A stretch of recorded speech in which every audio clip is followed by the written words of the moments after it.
ओम Krishna academy है। मैं प्रेम आप सभी लोगों का स्वागत कर। चलिए आज से हमारा एक न्यू टॉपिक स्टार्ट कर रहे हैं। इसके पहले हमने पढ़ाया था वर्ड मैप, मैं पढ़ा रहा था। तो वर्ड मैप में जितनी चीजें हैं आप उसको रिवीजन करिए, उसका वीडियो जल्द ही आपके पास पहुंच जाएगा। तो दो सीरीज हम एक साथ लेकर चलेंगे, साइंस और जियोग्राफी। तो दो सेक्शन हम एक साथ लेके चलेंगे। तो आप लोग देखिए कि आज का जो साइंस है हमारा, साइंस अगर हम साइंस की बात करें तो साइंस की हमारी 3 शाखाएं होती हैं। विज्ञान, ठीक है। विज्ञान की हमारी कितनी शाखाएं होती हैं? विज्ञान की हमारी 3 शाखाएं होती हैं, ठीक है। 3 शाखाएं। अब तीनों शाखाएं में हम कह सकते हैं कि जो तीनों शाखाएं हमारी हैं, पहला तो हम कह सकते हैं भौतिक विज्ञान, दूसरा हमारा हो जाएगा रसायन विज्ञान, और तीसरा हो जाएगा जीव विज्ञान।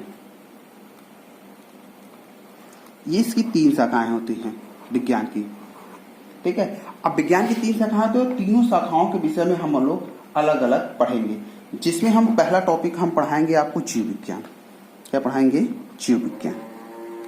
अगर जीव विज्ञान की हम बात करें, विज्ञान की वह शाखा, ठीक है, मैं इसको लिखा नहीं दूं, आप मेरी बातों को ध्यान से सुनेंगे। विज्ञान की वह शाखा जिसके अंतर्गत जीवों और उनसे विकसित, कह सकते हैं विज्ञान की वह शाखा जिसके अंतर्गत जीवों और उनसे रिलेटेड, या उनसे कह सकते हैं उनसे लक्षण से रिलेटेड जो भी चीजें होती है उसे हम जीव विज्ञान के अंतर्गत रखते हैं, ठीक है। विज्ञान की वह शाखा जिसके अंदर जीवधारियों की उत्पत्ति, चलिए थोड़ा सा, विज्ञान की वह शाखा जिसके अंतर्गत विज्ञान की वह शाखा जिसके अंतर्गत सभी जीवधारियों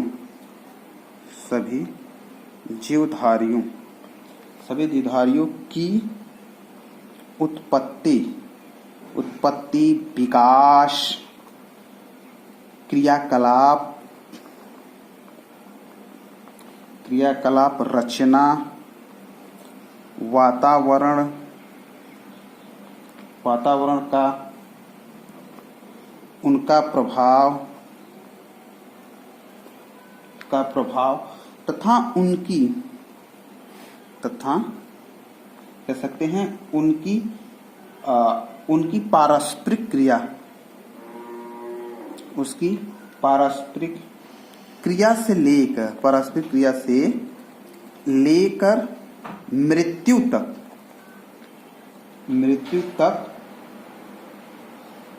विस्तृत अध्ययन किया जाता है। विस्तृत क्रियाकलाप, उनकी मृत्यु तक विस्तृत अध्ययन किया जाता है, विस्तृत अध्ययन किया जाता है। उसे जीव विज्ञान कहते हैं, उसे जीव विज्ञान कहते हैं। अब देखिए जीव विज्ञान की यही परिभाषा, विज्ञान की वह शाखा जिसके अंतर्गत सभी जीवधारियों की उत्पत्ति, विकास, क्रियाकलाप, रचना, वातावरण का उनका उसकी पारस्परिक क्रिया से लेकर मृत्यु तक जो अध्ययन किया जाता है उसे हम क्या कहते हैं? उसे हम जीव विज्ञान कहते हैं। अब इसमें आ जाता है बायोलॉजी, जैसे हमारा होता है बायोलॉजी। अगर हम बायोलॉजी की बात करेंगे तो बायोलॉजी 2 शब्दों से मिलकर बना है। इंग्लिश में बायोलॉजी शब्द है बायो प्लस लॉगस। देखिए बायो प्लस लॉगस, बायो माने क्या होता है? बायो का अर्थ होता है जीवन। बायो का अर्थ होता है जीवन। बायो का क्या अर्थ होता है? जीवन। और लॉगोस का मतलब होता है कि जीवन का अध्ययन करने वाला, जीवन का अध्ययन करने वाला। देखिए ये जो है आपका, जो मैं विज्ञान पढ़ा रहा हूं, आपका ये एसएससी, एमटीएस में, एसएससी में कह सकते कि एसएससी हो गया, यूपीएसआई हो गया आपका, रेलवे और प्लस पेक्ट जो हर साल आता है, इसमें से आपके क्वेश्चन फंस जाएंगे। यहां तक कि ये आपका यूपीएससी जो जर्नल चीजें होते हैं, यूपीएससी में जो जर्नल चीजें वहां और यूपी पीसीएस में भी काम आएगा, यूपी पीसीएस में काम आएगा। तो आप ये जान लीजिए कि ये जो साइंस मैं बता रहा हूं ये आपका लगभग हर जगह काम देगा। यानी कंपटीशन की अगर आप तैयारी करते हैं, एक बार अगर आपने नोट्स बना लिया तो हम कह सकते हैं कि ये आपको पूरे जीवन भर काम देगा। ठीक है, तो अब इसके जो जनक हैं, हम कह सकते हैं कि बायोलॉजी को जनक का श्रेय अरस्तु को जाता है। माने बायोलॉजी का हम कह सकते हैं कि बायोलॉजी जो हमारी है, बायोलॉजी के जनक, बायोलॉजी के जनक अरस्तु को कहा जाता है, अरस्तु को दिया जाता है। इन्हें फादर ऑफ बायोलॉजी भी कहा जाता है। इंग्लिश में अगर कहेंगे फादर ऑफ बायोलॉजी, इन्हें फादर ऑफ बायोलॉजी के नाम से भी जाना जाता है। कह सकते हैं कि जीव विज्ञान की शाखा के रूप में अगर अलग से कोई इनको किया गया, माने इन्होंने बायोलॉजी की एक अलग शाखा विकसित की, इसीलिए इनको फादर ऑफ बायोलॉजी कहा जाता है। ठीक है, आप कह सकते हैं कि सर्वप्रथम बायोलॉजी शब्द का प्रयोग, माने हम कह सकते हैं कि बायोलॉजी, बायोलॉजी बायोलॉजी शब्द का जनक, शब्द के जनक की अगर हम बात की जाए तो ये किसे जाता है,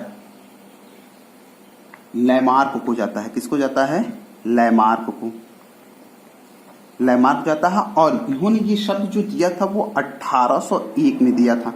कब दिया था, 1800। लैमार्क कहाँ के थे, ये फ्रांस के थे। लैमार्क जो थे ये फ्रांस के थे, लैमार्क फ्रांस के थे। अब जब ये फ्रांस के थे, और ट्रेविनस, ट्रेविनस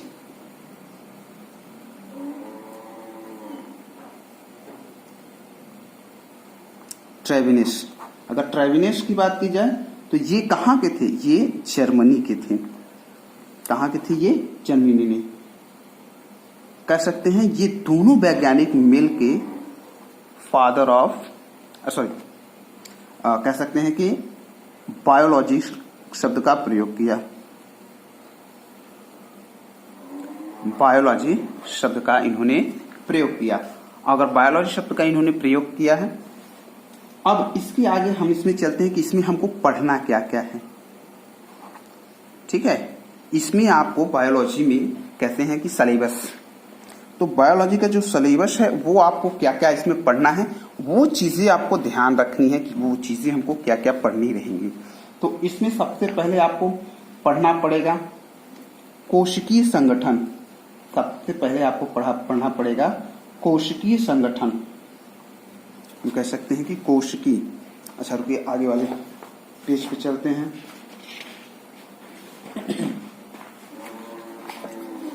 ठीक है, अब हमारा हो गया ये जीवन। पहला इसमें हम पढ़ेंगे आपका कोशिकीय, कोशिकीय संगठन।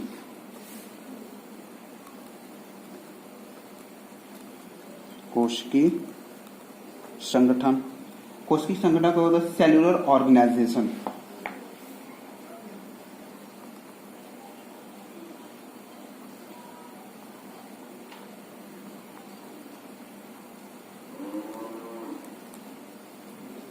सेल्यूलर ऑर्गेनाइजेशन दूसरा इसमें पढ़ेंगे।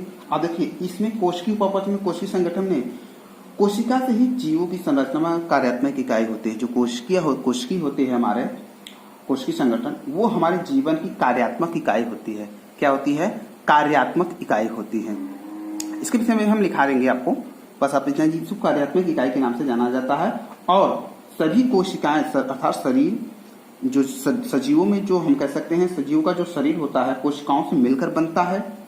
कोशिकाओं से मिलकर सजीव के अंदर जितनी भी होने वाली कह सकते हैं कि जितनी मेटाबॉलिक क्रियाएं होती हैं, ठीक है, वो सब सारी इसमें सम्मिलित होती हैं। अगला हम टॉपिक पढ़ेंगे उपापचयी। उपापचयी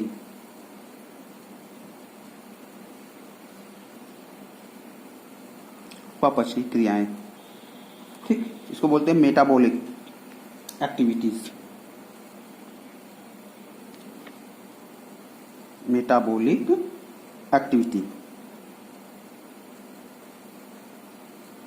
मेटाबॉलिक एक्टिविटीज।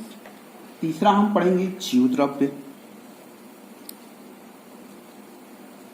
जीवद्रव्य। तीसरी क्रिया हम पढ़ेंगे जीवद्रव्य।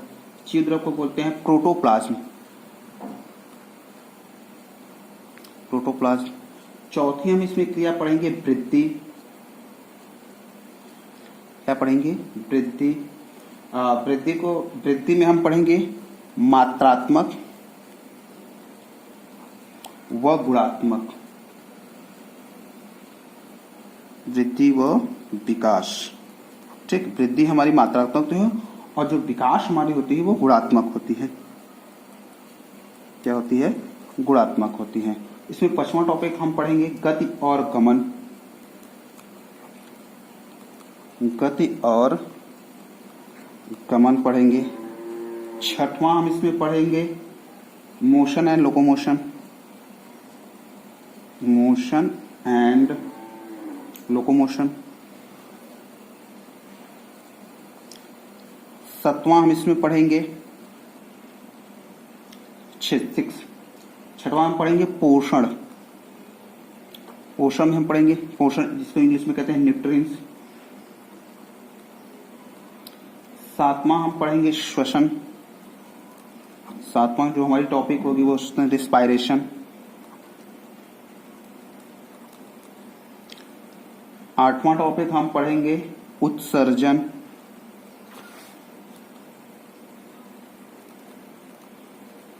8वां टॉपिक हमारा क्या होगा? उत्सर्जन, एक्सलेशन। इसमें 9वां टॉपिक हम पढ़ेंगे अनुकूलनशीलता, अनुकूलनशीलता। 10वां टॉपिक हम पढ़ेंगे इसमें प्रतिक्रियाशीलता, प्रतिक्रियाशीलता। 11वीं टॉपिक हम पढ़ेंगे इसमें प्रजननशीलता।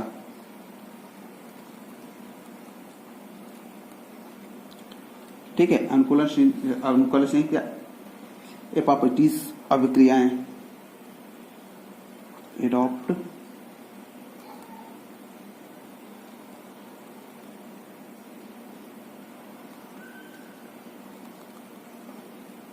प्रतिक्रियाशीलता, रिस्पॉन्सिबिलिटी।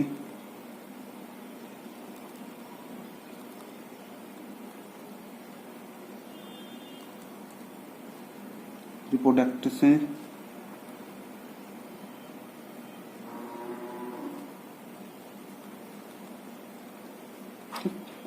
ये सब हम इतने टॉपिक हम कह सकते हैं कि आपको पढ़ना है। जीव विज्ञान के अंतर्गत इतने ही टॉपिक आपको पढ़ना है। अब हम पहला टॉपिक अगर हम उठाएं, ठीक है, पहला टॉपिक हमारी क्या है? कोशिकीय संगठन। पहला हमारा जो है कोशिकीय संगठन। अब देखिए कोशिकीय संगठन में अगर हम बात करें, पहली टॉपिक,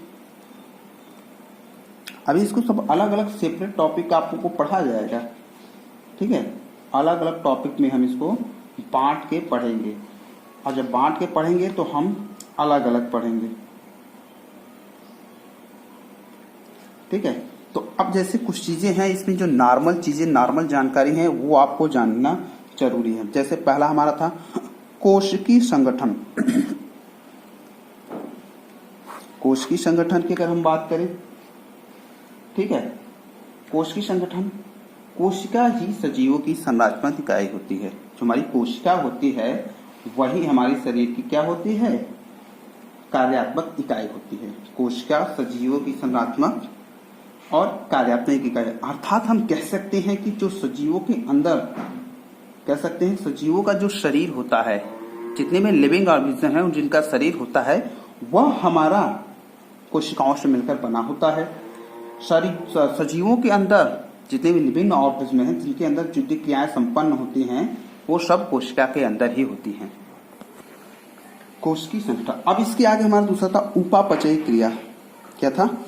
सेकंड था उपापचयी क्रिया। अगर उपापचयी क्रिया की हम बात करें तो हम कह सकते हैं कि मेटाबॉलिक जो एक्टिविटीज होती हैं सजीवों के अंदर, हम कह सकते हैं कि सजीवों के अंदर संपन्न होने वाली वे क्रियाएं जिनके आधारभूत वो जीवद्रव्य एवं कार्य उसके ऊर्जा का निर्माण होता है उसे उपापचयी क्रिया कहते हैं। अगर हम इसको लिखना चाहें तो हम कैसे लिख सकते हैं, सजीवों में, ठीक है, सजीवों के अंदर, सजीवों के अंदर होने वाली संपन्न होने वाली वो क्रिया जिनका आधारभूत द्रव्य एवं कार्य ऊर्जा का निर्माण को उपापचयी क्रिया कहते हैं। उपापचयी क्रिया जो होती है वो दो प्रकार की होती है। कह सकते हैं कि सजीव में संपन्न होने वे क्रियाएं जिनकी आधारभूत द्रव्य जीव द्रव्य एवं कार्य करने के लिए कह सकते हैं सभी क्रियाओं का अंतिम स्रोत, सभी क्रियाओं के लिए हम कह सकते हैं कि जो हमारी मेटाबॉलिक होती है वो, और ये हम कह सकते हैं कि ये दो प्रकार की होती है। ये कितने प्रकार की, ये दो प्रकार की होती है। एक तो उपापचयी क्रियाएं, उपचयी क्रियाएं, एक हमारी क्या होगी, उपचयी क्रियाएं होती हैं, ठीक है। एक उपचयी क्रियाएं होती हैं और दूसरा अपचयी क्रियाएं होती हैं। अपचयी क्रियाएं, ये दो प्रकार, एक उपापचयी, अपचयी। अब देखिए जो उपचयी अपक्रिया होती है, ठीक है, हमको कहते हैं एनाबोटिक एक्टिविटीज, इसको कहते हैं इंग्लिश में एनाबोटिक एक्टिविटीज, ठीक है। इसको हम कहते हैं कैटाबोलिक, एनाबोटिक क्रिया, कैटाबोलिक। तो ये जो दोनों क्रियाएं होती हैं, अब ये जो दोनों क्रियाएं, अब इसमें अलग अलग इनका वर्ग होता है। जो हम कहते हैं कि उपचयी क्रियाएं होती हैं, जो हमारी उपचयी क्रियाएं होती हैं, ये निर्माणकारी होती हैं, ये निर्माणकारी होती हैं। क्या होती है, निर्माणकारी होती हैं। ये जो क्रियाएं होती हैं ये निर्माणकारी क्रियाएं होती हैं, क्योंकि इसमें विभिन्न प्रकार के पोषक तत्व होते हैं। इसमें क्या कर सकते हैं हम कि विभिन्न प्रकार के पोषक तत्व होते हैं। पोषक तत्व कह सकते हैं कि पोषक तत्व का निर्माण करते हैं ये, इसलिए सजीव कोशिकाओं को लघु उद्योगशाला भी, माने जो उपचयी क्रियाएं हैं इसको लघु उद्योगशाला भी कहते हैं। लघु रासायनिक उद्योगशाला,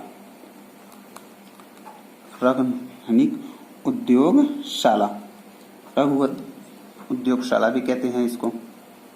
और जो उपचयी क्रियाएं होती हैं ये विघटनकारी क्रियाएं होती हैं। कौन सी क्रिया होती हैं, ये विघटनकारी, माने अपचयी जो क्रियाएं होती हैं ये विघटनकारी क्रियाएं होती हैं। विघटनकारी माने तोड़ने वाली, जिसमें ग्लूकोज का विघटन होता है, इसमें किसका विघटन होता है, ग्लूकोज का। अब ग्लूकोज का विघटन होता है तो ग्लूकोज का विघटन जो होता है वो एटीपी के रूप में होता है। किसके रूप में होता है, एटीपी के रूप में, माने एडिनो ट्राइफॉस्फेट के रूप में होता है, ठीक है। एडिनो ट्राइफॉस्फेट के रूप में कर सकते हैं कि ऊर्जा का निर्माण होता है। किसका निर्माण होता है, ऊर्जा का निर्माण होता है, हमारा ऊर्जा का निर्माण, माने एटीपी के रूप में ऊर्जा का निर्माण होता है। इसमें मुख्यतः हम कह सकते हैं जैसे श्वसन हो गया, श्वसन व उत्सर्जन होता है, श्वसन व उत्सर्जन, इसमें दो ही क्रियाएं, श्वसन और उत्सर्जन दो ही क्रियाएं होती हैं। अब इसके बाद जीव द्रव्य, अगला क्या हो गया, जीव द्रव्य।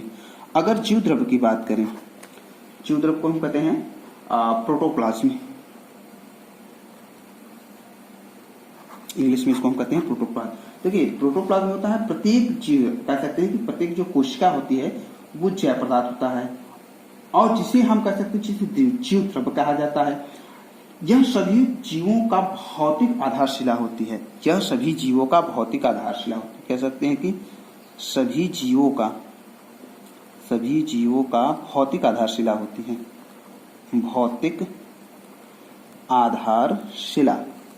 भौतिक आधारशिला होती है। ये सभी जीवों की क्या होती है, भौतिक आधारशिला होती है। इसे जैविक क्रियाओं का केंद्र भी कहा जाता है। इसे क्या कहा जाता है, जैविक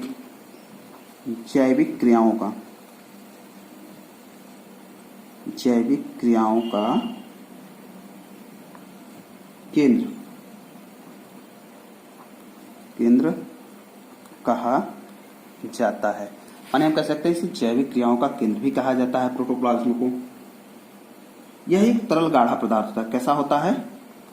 तरल गाढ़ा, तरल गाढ़ा, रंगहीन, कितना होता है? रंगहीन, लसलसा, लसलसा, रंगहीन, लसलसा व जलयुक्त पदार्थ। लसलसा व हम कह सकते हैं कि जल युक्त, लसलसा व जलयुक्त पदार्थ होता है। ठीक, यानी सभी जीवों की भौतिक आधारशिला होती है। ये जैविक क्रियाओं का केंद्र होता है प्रोटोप्लाज्म। और कैसा होता है? तरल होता है, रंगहीन होता है, लसलसा होता है, जलयुक्त पदार्थ होता है। हम कह सकते हैं कि ये ऐसा पदार्थ होता है। अब वृद्धि और विकास, चौथा हमारा टॉपिक था वृद्धि, वृद्धि व विकास। अगर वो वृद्धि और विकास की बात करेंगे, ठीक, तो देखिए मात्रात्मक परिवर्तन को वृद्धि कहते हैं। मात्रात्मक, मात्रात्मक परिवर्तन जो होता है, परिवर्तन होता है, उसे हम क्या कहते हैं? उसे वृद्धि कहते हैं। मात्रात्मक, जैसे ये छोटा था ये बड़ा हो गया, इसे कहते हैं मात्रात्मक परिवर्तन। छोटी थी चीज कोई बड़ी हो गई, ठीक है। अब विकास हम कह सकते हैं कि विकास, ठीक, गुणात्मक परिवर्तन को विकास था, जो गुणों का विकास हो, गुणात्मक, गुणात्मक परिवर्तन, उसे हम क्या कर सकते हैं? उसे विकास था। जैसे हम कह सकते हैं उदाहरण के लिए एक कोशिका से बहुकोशिका भ्रूण बढ़ने का जो विकास होता है, माने एक कोशिका थी इसे कई सारी कोशिका, दैट इज वृद्धि इसको कहेंगे। ठीक, अजैविक भ्रूण बनने की क्रिया जो प्रक्रिया होती है, हम कह सकते हैं भ्रूण जो बनने की प्रक्रिया वो जैविक प्रक्रिया होती है। कैसी प्रक्रिया होती है? जैविक प्रक्रिया होती है, जैविक प्रक्रिया होती है। अब जैसे छोटा जो था वयस्क बनने की प्रक्रिया को, अब जैसे छोटा था बड़ा बन गया, तो ये क्या हो गया उसका? हम इसको जैविक विकास कहते हैं। क्या कहते हैं? जैविक विस्तार। अगला टॉपिक था हमारा गति और गमन, गति व गमन। अगर गति व गमन की बात करेंगे तो एक स्थान पर स्थिर रहना, एक स्थान पर स्थिर रहना, हिलना डुलना, माने एक स्थान पर रहना, एक स्थान, एक स्थान पर रहकर, एक स्थान पर रहकर हिलना डुलना, हिलना डुलना, हिलना डुलना, एक स्थान पर रहकर हिलना डुलना हमारा क्या कह रहा है? गति कह रहा है। अब गमन, एक स्थान से दूसरे स्थान जाना, एक स्थान से, एक स्थान से दूसरे स्थान, दूसरे स्थान, दूसरे स्थान तक जाना। अब देखिए एक स्थान पर रहकर हिलना डुलना का मतलब क्या हुआ कि एक स्थान पर रहकर अगर हम हिल डुलेंगे तो हमारा वो क्या हो जाएगा? गति कहलाएगी। जैसे पौधे, मनुष्य हमारा क्या करते हैं? ये गमन करते हैं। पोषण, पोषण पदार्थ को प्राप्त करने वाली, पोषक पदार्थों को प्राप्त करने की क्रिया को पोषण कहते हैं। पोषण, इसको अभी अलग अलग टॉपिक में पढ़ा जाएगा, ठीक है। पोषण, अगर हम पोषण की बात करें कि पोषण पदार्थों को प्राप्त करने की क्रिया को पोषण कहते हैं। कहने का मतलब जो भी हम पदार्थ लेते हैं उसमें से जो भी हमको पोषण मिलता है दैट इज कॉल्ड पोषण। श्वसन, अगर हम श्वसन की बात करें, ऊर्जा के लिए निर्माणकारी आवश्यक पदार्थों की प्राप्ति, कह सकते हैं कि ऊर्जा के लिए आवश्यक पदार्थ की प्राप्ति और ऊर्जा की निर्माण की प्रक्रिया जो होती है वो क्या कहलाती है? वो श्वसन कहलाती है। श्वसन के दौरान हम कह सकते हैं, श्वसन के दौरान हमारा क्या होता है? कार्बोहाइड्रेट प्रोटीन का विघटन होता है। किसका श्वसन के दौरान? कार्बोहाइड्रेट, कार्बोहाइड्रेट व कह सकते हैं प्रोटीन, कार्बोहाइड्रेट व प्रोटीन का क्या होता है? प्रोटीन का विघटन होता है, विघटन, विघटन होता है। कार्बोहाइड्रेट और प्रोटीन का क्या होता है? कार्बोहाइड्रेट प्रोटीन का विघटन होता है। और ये जो विघटन होता है ये निर्माणकारी होती है, ऊर्जा निकलती है। किसके रूप में? एटीपी के रूप में निकलती है। जो ऊर्जा निकलती है वो हमारी एटीपी के रूप में निकलती है। उत्सर्जन, मराठवाड़ा टॉपिक था उत्सर्जन, एक्सपायरेशन। देखिए बेकार पदार्थों को शरीर से बाहर निकालने की, बेकार पदार्थ जो हमारे अंदर बेकार पदार्थ होते हैं उसको शरीर से बाहर निकालने की क्रिया, माने बाहर निकालने की क्रिया, बाहर निकालने की जो क्रिया होता है उसे उत्सर्जन। जैसे हम मल निकाल देते हैं बाहर अपना, जो भी खाते पीते हैं मल निकालते हैं, तो हमारा क्या होता है, वेस्ट पदार्थ होता है। तो वेस्ट पदार्थ को बाहर निकालने की जो प्रक्रिया होती है उसे उत्सर्जन कहते हैं। अनुकूलनशीलता, आगे बढ़ते हैं, अनुकूलनशीलता। अगर अनुकूलनशीलता की बात करें, अनुकूलनशीलता देखिए, अपने शरीर को अपनी वातावरण के अनुसार ढाल लेने की जो प्रक्रिया होती है उसे क्या कहते हैं, अनुकूलनशीलता। माने कह सकते हैं कि वातावरण के अनुसार अपने आप ढालने की प्रक्रिया, अपने आप को जो ढालने की प्रक्रिया होती है, उसे हम क्या कर सकते हैं, अनुकूलनशीलता कहते हैं।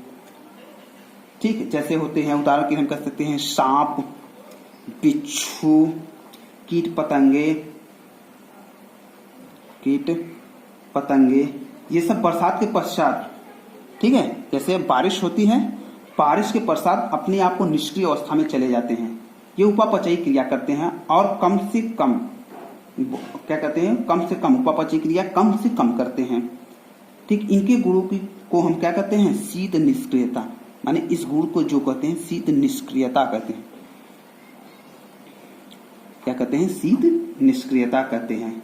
इस गुणों को शीत निष्क्रियता। जैसे कंगारू, अगर हम कंगारू की बात करें तो कंगारू जैसे गर्मियों के मौसम में निष्क्रिय अवस्था में चले जाते हैं और उपापचयी क्रियाओं को कम कर लेते हैं, और इस गुण को ग्रीष्म क्या कहते हैं, ग्रीष्म निष्क्रियता कहते हैं। ग्रीष्म माने जो चीज जिस मौसम में वो अपने आप को कम कर लेते हैं उसे हम क्या कहते हैं, ग्रीष्म निष्क्रियता कहते हैं। नेक्स्ट हम कह सकते हैं कि प्रक्रिया जो हमारी होती है, नेक्स्ट हमारा जो है प्रतिक्रियाशीलता। 10वां टॉपिक थी हमारा प्रतिक्रियाशीलता। अगर हम प्रतिक्रियाशीलता की बात करें, जो हमारे शरीर की कह सकते हैं कि जो हमारे सजीव होते हैं, सजीव के आसपास की जितनी प्रक्रियाएं होती हैं वातावरण के खिलाफ, वो हमारी प्रक्रिया, जैसे छोए मुंह का पौधा, उसको छू देंगे मुरझा जाएगा, सांप को छेड़ने पर वो फुफकार मारने लगेगा, गर्मी लगने पर पसीना छोड़ने लगता है। जो भी शरीर के अनुसार हमारे परिवर्तन होता है उसको हम क्या कहते हैं, प्रतिक्रियाशीलता कहते हैं। शरीर के अंदर उसे हम क्या कहेंगे, प्रतिक्रियाशीलता कहते हैं।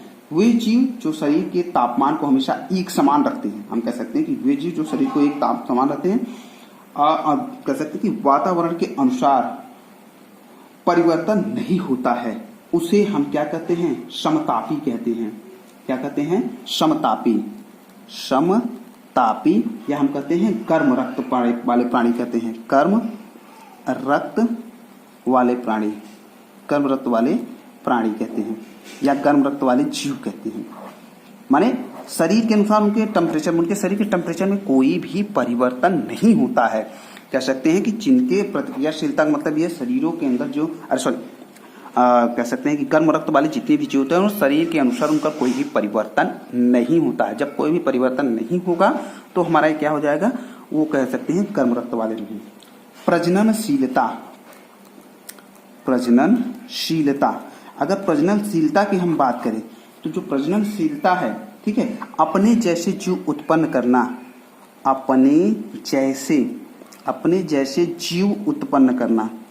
अपने जैसे जीव उत्पन्न क्या कहता है, प्रजननशीलता कहलाता है। जैसे मनुष्य, स्तनधारी जीव जितने भी होंगे, और जीवधारियों का जो वर्गीकरण होता है वो 2 प्रकार का होता है। एक पादप जगत में होता है, एक पादप जगत में और एक जंतु जगत में। ये दोनों अलग अलग हम पढ़ेंगे, ठीक। और आधुनिक पिता का कैरोलिनियस, आधुनिक वर्गीकरण, हम कह सकते हैं कि आधुनिक वर्गीकरण कैरोलिनियस को कहा जाता है। कैरोलिनियस को कहा जाता है। कैरोलिनियस को आधुनिक पिता का जिक्र।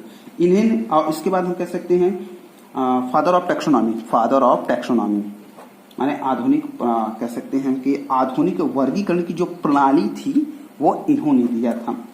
अब देखिए 1969 में हमारे एक वैज्ञानिक क्या है, विकेटर, इन्होंने प्राणी जगत को कह सकते हैं कि जो पांच भागों में इन्होंने डिवाइड किया। कितने भागों में? 5 भागों में इन्होंने क्या किया? डिवाइड कर दिया। जैसे पहला इन्होंने दिया मोनेरा, प्रोस्टिटा, पादप और कवक और जंतु। इन्होंने 1 2 3 4 5 इन्होंने 5 भागों में क्या किया? प्राणी जगत को डिवाइड कर दिया। और इसके बाद जो जीवों को नामकरण की प्रक्रिया थी, ठीक है, उन्हें द्विनाम पद्धति के नाम से भी जाना जाता है। नामकरण की प्रक्रिया भी द्विनाम पद्धति पे, एक वैज्ञानिक नाम होगा और एक सिंपल नाम होगा, और 2 शब्दों से ये मिलकर बना होता है। ठीक, तो आज के टॉपिक में इतना ही। फिर मिलते हैं कल का हमारा जो टॉपिक होगा, कल जो हम टॉपिक पढ़ेंगे, दूसरी टॉपिक हम पढ़ेंगे जीवन की उत्पत्ति एवं उद्विकास। अगला जो हमारा टॉपिक है जीवन की उत्पत्ति और उद्विकास। अब इसके विषय में हम कल नेक्स्ट डे क्या करेंगे? डिस्कस करेंगे। Okay, thank you. मिलते हैं फिर नेक्स्ट चैप्टर में।